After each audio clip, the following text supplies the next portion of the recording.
In August 1917, by decision of the Provisional Government, the Romanovs were sent to Tobolsk. The family had more than 40 servants and retinue, whom the emperor supported at his own expense. Everyone could not fit in one house, and some of the servants were moved to the neighboring one. But for some reason, Tsar Nicholas was forbidden to go there. The temperature in the winter in the governor's house was not higher than 12 degrees, and the room of the Grand Duchesses was nicknamed Glacier for its cold. Preparations for Christmas began a month in advance. Empress Alexandra asked the soldiers to bring 2 Christmas trees to the house. One was installed on the 2nd floor in the large hall where the iconostasis was located. The other one, for the soldiers, was placed on the 1st floor to the left of the entrance, where the wardrobe is now. Both trees were decorated by the Empress herself and her daughters.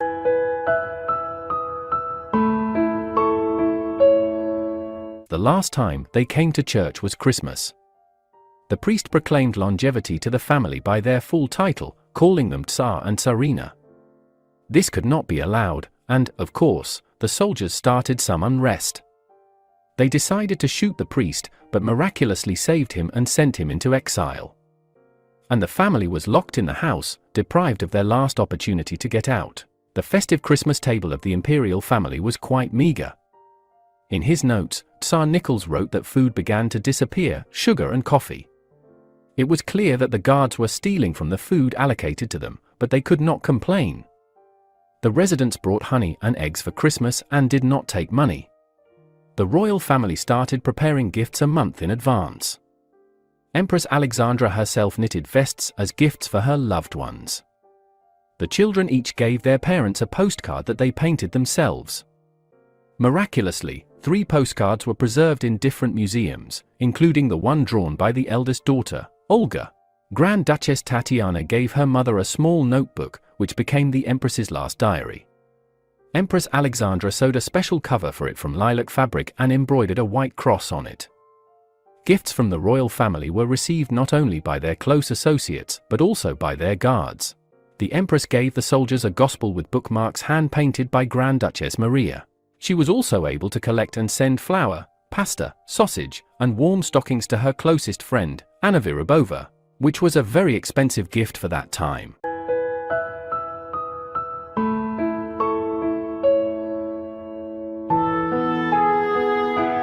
In the few days that separated Christmas 1917 from the arrival of the new year of 1918, Tsar Nicholas II, with the help of his children, was actively engaged in the construction of a snow hill in the courtyard of the house.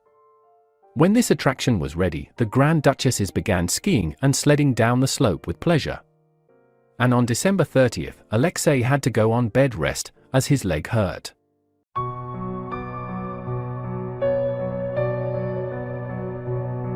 The last new year in the life of the members of the Romanov family began with a joyful event. The heir began to recover.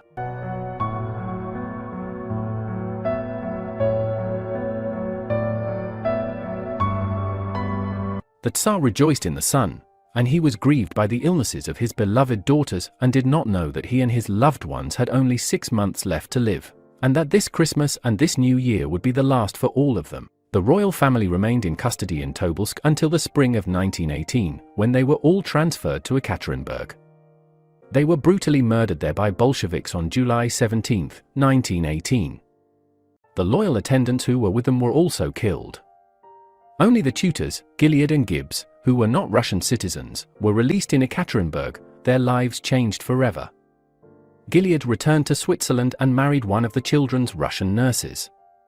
Gibbs became a Russian Orthodox monk and priest and was given the monastic name Nicholas in memory of the Tsar. Father Nicholas returned to England and lived in Oxford for many years. Serving in the Memorial St. Nicholas Chapel he established in his house on Marston Street.